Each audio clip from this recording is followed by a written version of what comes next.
চট্টগ্রামের শান্ত পরিবেশকে অশান্ত করার জন্য সিটি কলেজের নামদারি পার্শ্ববর্তী এলাকার অস্ত্রধারীরা যাদের নামে মামলা আছে তারা যে সাধারণ ছাত্রদের উপর আক্রমণ করে একটি পা কেটে নিল, এই ব্যাপারে আপনার দৃষ্টি আকর্ষণ করছি এবং মাননীয় স্বরাষ্ট্রমন্ত্রী মহোদয় এইখানে আছেন।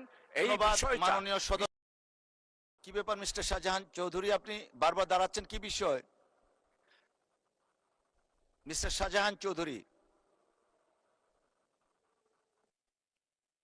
Programme 15, mister Shahjahan Chowdhury. মাননীয় স্পিকার, আপনাকে অসংখ্য ধন্যবাদ। আমি আসলে বারবার দাঁড়াচ্ছি যে একটা ব্যথা নিয়ে। আজকে আমাদের চট্টগ্রামে নিউ মার্কেটের সাথে একটি কলেজ আছে। ওই কলেজে যেই নিউ মার্কেটে 36শে জুলাই 29শে জুলাই একটা মহাসমাবেশে বৈষম্য বিরোধী ছাত্র আন্দোলনে যারা আক্রমণ করেছিল, আজকে তারাই, যাদের নাম লিস্টেড আছে, ফেসবুকে ছবিগুলা দেখবেন, যারা নিউ মার্কেটে আক্রমণ করেছে তারাই আজকে সিটি কলেজে একটি ছাত্র সংগঠন, অর্থাৎ সেইখানে সাধারণ ছাত্রদের একটি সমাবেশে ওই সশস্ত্র সন্ত্রাসীরা আক্রমণ করে শুধু একটা পিকচারকে নিয়ে এবং একজনের পা কর্তন করে ফেলেছে মাননীয় স্পিকার। তাই আমাদের মাননীয় স্বরাষ্ট্রমন্ত্রী এখানে আছেন। এই অবস্থায় চট্টগ্রামে এখনো তাদের নামে মামলাও আছে।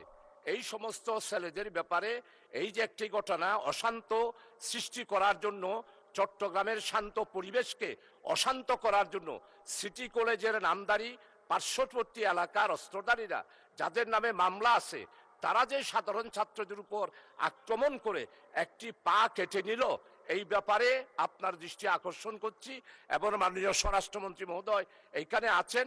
এই বিষয়টা মাননীয় সদস্য দেখার জন্য মাননীয় সদস্য আপনি এই ব্যাপারে যথাযথ নিয়মে নোটিশ দেন, তখন মাননীয় স্বরাষ্ট্রমন্ত্রী জবাব দিবেন। Thank you.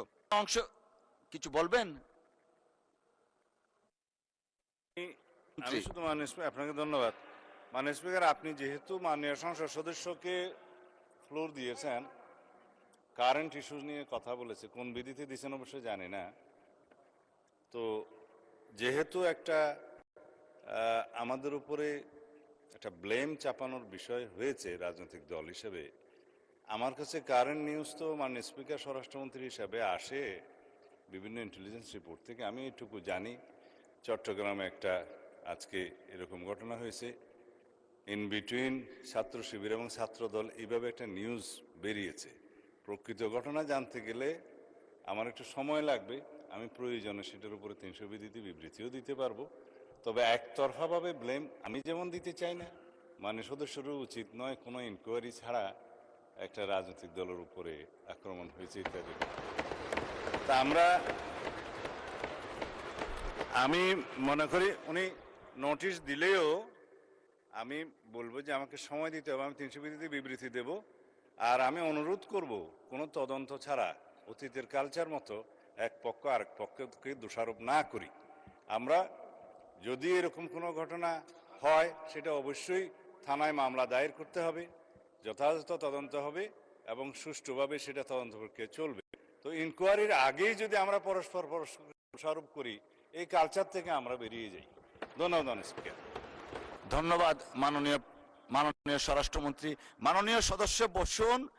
আমাদের চট্টগ্রামের মাননীয় সদস্য বারবার দাঁড়াচ্ছিলেন, আমি জানতাম না কি বিষয়ে।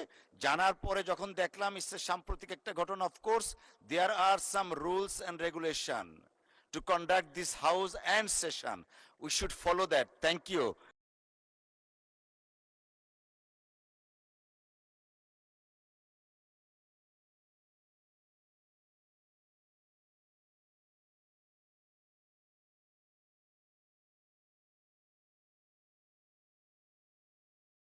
নামা একটা ফরজ নামাজ পড়তে যতটুকু